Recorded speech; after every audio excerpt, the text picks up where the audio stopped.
Now to this. Today, the Public Protector released a report on the issuing of South African citizenship to members of the Gupta family.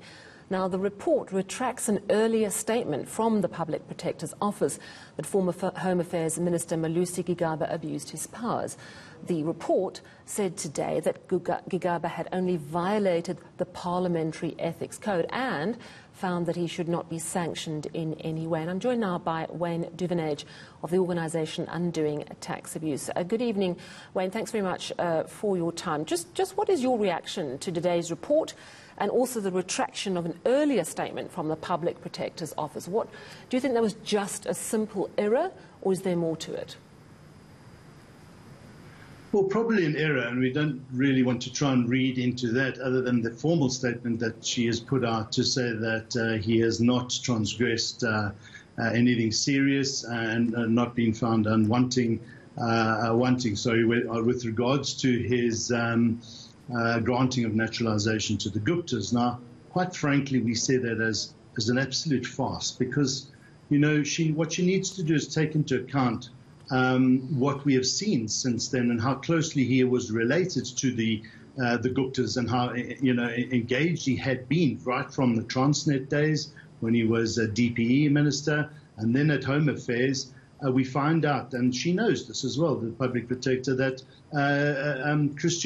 Gideon Christians, Mr. Gigaba Minister Gigaba was directly involved in appointing him to India to assist the Guptas with their visa applications. Now, all of this is part of the issue of was he, did he err? Was he out of line when it came to giving the Guptas citizenship? It had been turned down in 2013, and then suddenly in 2015, a committee or a number of people, his lieutenants in his department, put forward this motivation. A few days later, he grants it. He should have known that there were going to be a lot of questions around this, and was the due diligence done?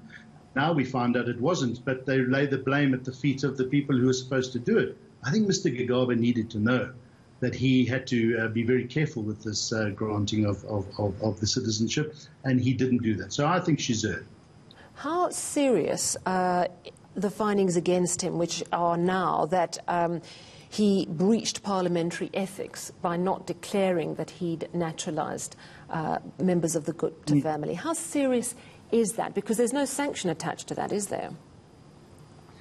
Yeah, and exactly. This sort of paints the picture even clearer. I mean, you know, it's your role to do so. So our view is he's hiding something if he doesn't let Cabinet know within 14 days that he's made this decision, because there could have been a lot of questions there. So when you add that into the mix, when you add into the mix of his involvement, direct involvement with favours to the Guptas and conduct relating to the Guptas that has been revealed in the Gupta leaks, the Public Protector should have taken that into account and said, hold on, this is not just a case of, well, you have the rights in your position to grant people a citizenship. We understand that. So technically speaking, you might not have erred, but in the context of the environment which we find this whole matter in, you actually have stepped out of line, Mr. Gigaba, and we need to, and you need to be held accountable. And what she's not done is painted that picture, taking a very technical view and saying, no, he's okay, it's his lieutenants that have erred.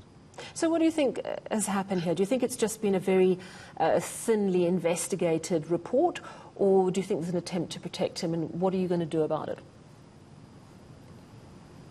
Well, you know, we think this again shows the minister's hand in his role with the Guptas. And the Public Protector has been you know, not really covering herself in glory when it comes to some of these reports that should be implicating people who were directly involved. So what we want to do is see what comes out of the Zonda Commission this week with his ex-wife, estranged wife, and her revelations with regards to state capture and Malusi Gigaba.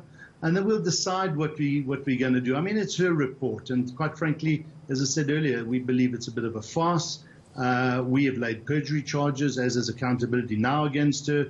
The Parliamentary Committee needs to review her fitness for office. So there's a lot happening with her. This is just another indication from our point of view that she's not fit for office. Thank you very much, Wayne Duvenage of the organisation Undoing Tax Abuse.